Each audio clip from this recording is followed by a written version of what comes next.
सुनने वालों को मेरा नमस्कार। आप सभी का स्वागत है मेरे चैनल में जिसका नाम है focus to education with Priyamvada.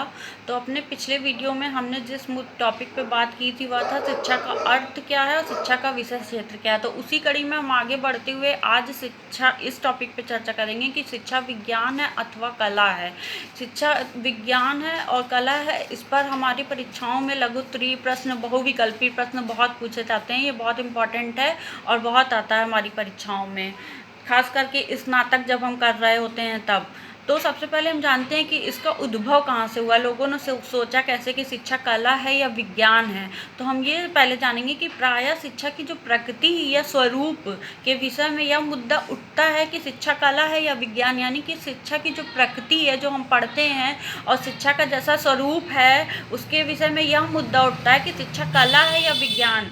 लोग मतलब कि कंफ्यूज रहते हैं, द्वंद्व है, कॉन्फ्लिक्ट है उसमें। तो शिक्षा शास्त्र विषय को कला संकाय का विषय माना जाता है। वर्तमान समय में सूचना प्रौद्योगिकी के बढ़ते हुए दायरे तथा शिक्षा में बढ़ते हुए नवीन आयामों से शिक्षा वैज्ञानिकता की ओर अग्रसर हो रही है। यानी वर्तमान समय में जब हम भविष्य अभी की बात कर रहे हैं, प्रेजेंट टाइम में, तो सूचना प्रौद्योगिकी यानी इंफॉर्मेशन टेक्नोलॉजी के बढ़ते हुए दायरे से शिक्षा में नवीन आयाम उभर के आ रहे हैं, शिक्षा परिलक्षित हो रही है। इसलिए कुछ विचारक शिक्षा को विज्ञान की श्रेणी में रखते हैं, परंतु कुछ विचारकों का तर्क है कि शिक्षा में प्रयुक्त की जाने वाली वैज्ञानिक कसौटियाँ यथेष्ट तथा पूर्णतः सत्य, वस्तुनिष्ठता तथा स्थिर परिणाम नहीं प्रदान करती। इसका परिणाम देश काल परिस्थितियों के अनुरूप बदलता रहता है। यानी कि हमारे देश में शिक्षा प्रणाली कुछ और है, यूएसए की शिक्षा प्रणाली और है,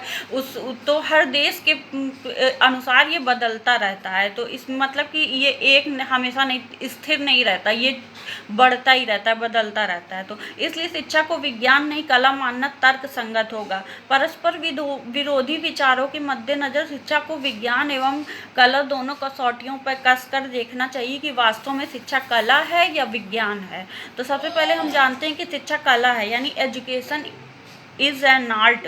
तो कला से आशय उस संप्रत्यय से है जिसमें व्यक्ति अपनी कर्मेंद्रियों द्वारा विभिन्न चीज़ों को जोड़कर नियमबद्ध व्यवहारिक कौशलों को प्रदर्शित करे। यानी कला से आशय उस कॉन्सेप्ट से है, उस संप्रत्यय से है जिसमें व्यक्ति अपनी कामेंद्रियों द्वारा, यानी ज्ञानेंद्रियाँ जो हमारी हैं, आँख, नाक, कान, त्वचा, जीभ, इनके माध्यम से हम जो भी सीखते हैं, महसूस करते हैं, तो उससे हमारे व्यवहार या कौशल में जो परिवर्तन आता है उसको हम प्रदर्शित कर सकें, यही तो यह कला मानी जाएगी। कला मूलतः हस्त कौशल पर आधारित होती है। कला यानी कि जब हस्त कौशल कैसे, जैसे हम पेंटिंग कर रहे हैं या हम कुछ राइटिंग कर रहे हैं, कुछ लिख रहे हैं, तो वो हमारा हस्त कौशल, या हम किसी वेस्ट मटेरियल्स को लेके कोई वेस्ट मटेरियल से नई चीज़ उत्पाद बना रहे हैं तो हम हस्त कौशल माना जाएगा उसे।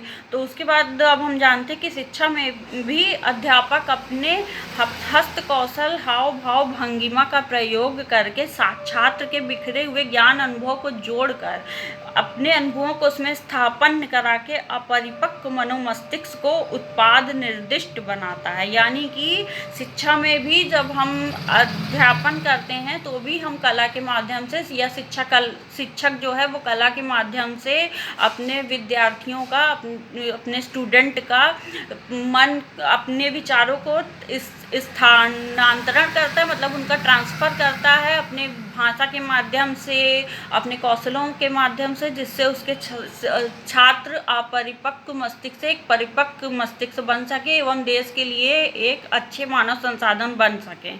तो ज्ञान संपन्न बनने पर छात्र सृजनशील बनता है। ज्ञान, जब छात्र को किसी चीज़ का ज्ञान हो जाता है, वो शिक्षा ग्रहण करता है, तो वो क्या बनता है, वह सृजनशील, उसमें क्रिएटिविटी आती है। वो किसी चीज़ का नया निर्माण, जैसे मूर्तिकार है तो मूर्तिकार अपने ज्ञान को देखकर, कौशल को देखकर, सीखकर अपने हस्त कौशल से एक मूर्ति की रचना कर देता है, तो उसे हम कला मानते हैं।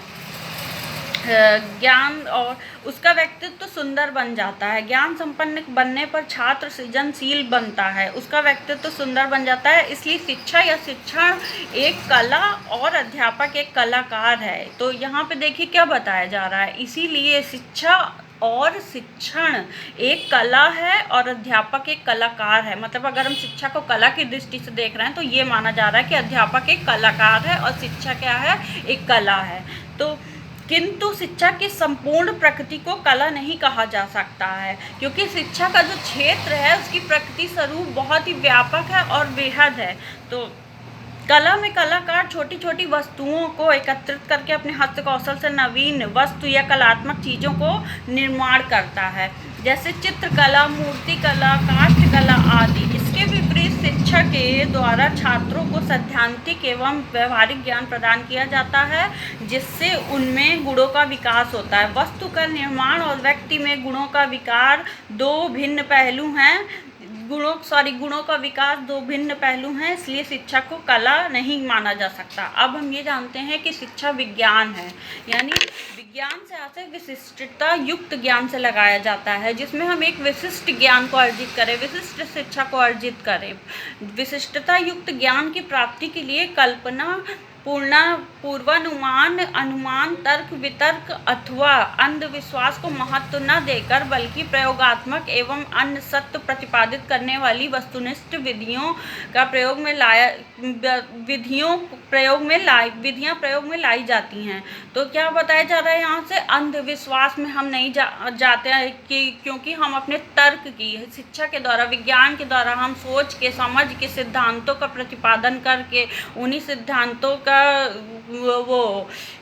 परिचालन करते हुए हम एक विशिष्टता की ओर जाते हैं। वस्तुतः किसी वस्तु का सुव्यवस्थित, सुसंगठित, क्रमबद्ध, सत्याधारित विशिष्टता युक्त ज्ञान ही विज्ञान कहलाता है। बर्नेट के अनुसार विज्ञान साधारणतः जांचा गया अनुभव है या प्रदत्तों और निष्कर्षों तथा सम्मान नियम एक संगठन है जो अनुभवों से प्राप्त होता है। यानी बर्नेट ने क्या कहा, विज्ञान साधारणतः जांचा गया, मतलब इसकी जांच की गई है। जब हम मनोविज्ञान पढ़ेंगे तो उसमें हम ये पढ़ेंगे कि बुद्धि का विकास कैसे होता है, संज्ञानात्मक विकास कैसे होता है, व्यक्तित्व का विकास कैसे होता है, उसके सिद्धांत।